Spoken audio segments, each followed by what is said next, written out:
Hi. మీ పేరు? చంద్రశేఖర్. చంద్రశేఖర్ గారు, ఇప్పుడు ఆపరేషన్ సింధూర్ అంటే మొన్న పహల్గం అయిన తర్వాత నుంచి ఇప్పుడు మన నరేంద్ర మోదీ గారి డెసిషన్ తీసుకోవడం అనేది కరెక్టే అంటారా?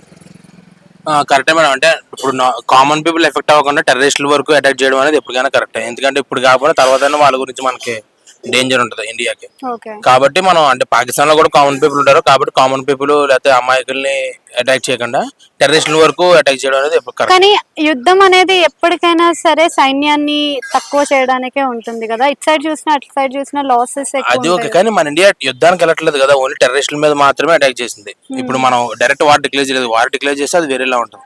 కానీ డైరెక్ట్ వార్ కాదు కదా మనం చేసేది. వార్ డిక్లేర్ చేయాలనుకుంటే ఎప్పుడో చేసి ఉండేవారు మోడీ, కానీ ఓన్లీ టెర్రరిస్టుల మీద మాత్రమే ఫోకస్ పెట్టారు. ఇప్పుడు వార్ చేస్తే అటు సైడ్ నష్టం ఉంటుంది, ఇటు సైడ్ నష్టం ఉంటుంది. కాకపోతే ఓన్లీ టెర్రరిస్టుల మీద ఫోకస్ చేశారు కాబట్టి అది కొంతవరకు కరెక్టే. అంటే ఆర్థికంగా తీసుకునే నిర్ణయం అనేది మొన్నటిదాకా మనం చూసాము. వాటర్ ఫ్లో ఏదైతే ఉన్నదంతా ఆపేయడం అదంతా చూసాము. అవును. సో సడన్ గా ఎందుకు ఇప్పుడు ఆపరేషన్ సింధూర్ అంటున్నారు అంటారు? సడన్ గా అంటే ఇప్పుడు అలా చూస్తా ఉండలేరు కదా. సడన్ గా చెప్పకపోతే ముందు నుంచి మన ప్లాన్స్ చెప్తే ఇప్పుడు మన ఎనిమిస్ కూడా వాళ్ళ ప్లాన్స్ వాళ్ళకు ఉంటాయి. ఇప్పుడు మనం రోజు ఏం చేస్తాం వాళ్ళకి అప్డేట్ ఇస్తా ఉంటే వాళ్ళు దానికి ఆపోజిట్ గా ప్లాన్స్ చేసుకుంటారు కదా. ఇలాంటి ఆపరేషన్స్ అనేవి సడన్ గానే జరగాలి. ఓకే. ఇప్పుడు ముందే టైం టేబుల్ వేసుకోవడం ఏదైనా స్కూల్ ప్రిన్సిపల్ కాదు కదా. ఓకే. అంటే ఈ టైంలో ఇది కరెక్టే అంటారు ఆపరేషన్ సింధూర్?